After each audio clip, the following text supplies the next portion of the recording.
With Ghazi attack, you are serving a slice of history.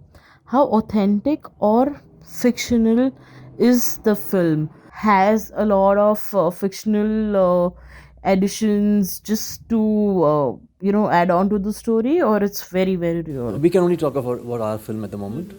We have tried to be as authentic to a couple of versions that are there of history, because once you have classified information, then there are varied texts on that.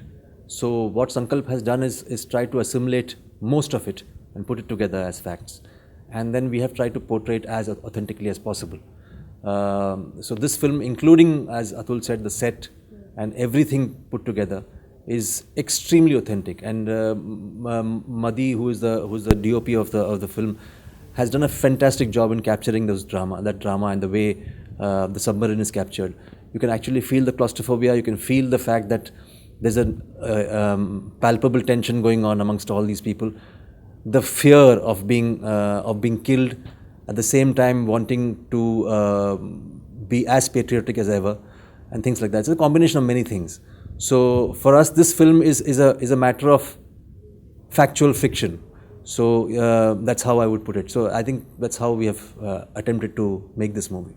So, Mr. Menon and Atul sir, both of you all have been in the industry for more than 20 years. How do you think the industry has changed? With all the films you both have done for so many years, both of you have come across as very, very fine actors. Did you choose being actors over becoming I don't stars? know about Atul, but I choose to become star. When I began my career, I had decided then, as I told you in the press interview also, I had decided then itself that when I step out of my house, I don't want background score. So it was very clear with me. I don't want those flash bulbs. It's very easy to organize those kind of things. So for me, it was trying to do cinema which is believable, which is interesting, and if possible, inspiring. That has been the attempt. How much I have succeeded or not is a matter of history. I don't know.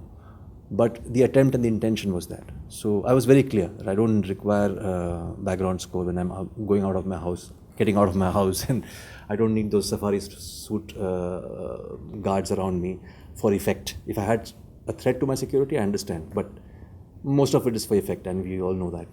So I don't believe in all those things. And as far as evolving cinema is concerned, I guess over a period of time, everything evolves.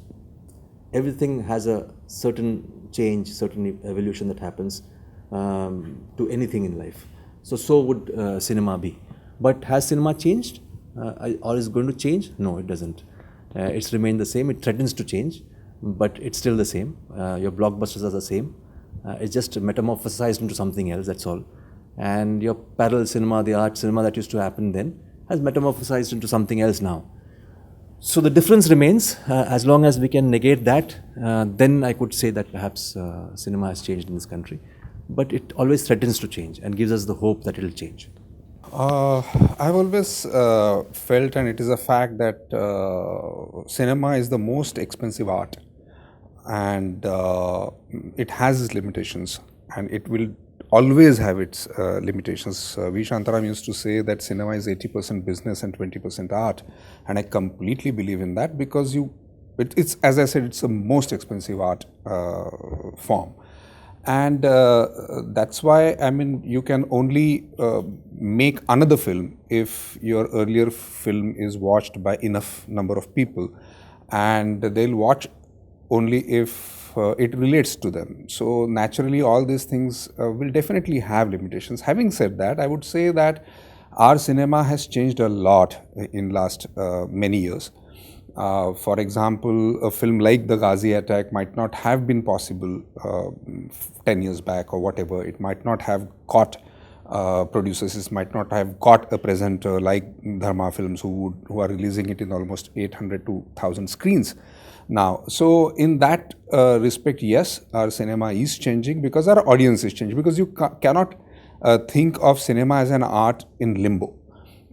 Your cultural, what you call the point of view of your population depends on your economical, your educational, your historical, your social things, the changes in that.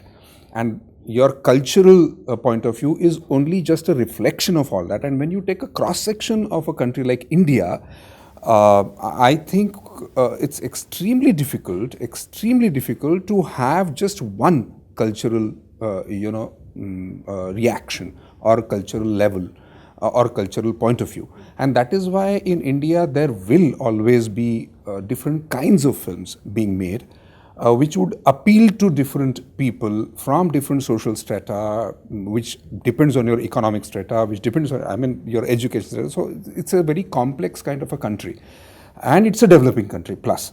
So I think with all these restrictions of film as an art, of India as a country, the complexities that we have, I think we are doing great.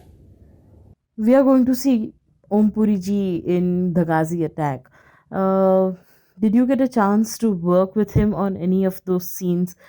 How was it working with? Can you please share a few experiences, anecdotes, something he said? Omji, of course, I know quite some time. I had a scene with him, and he was his usual jolly self, the most easygoing person I've ever met. And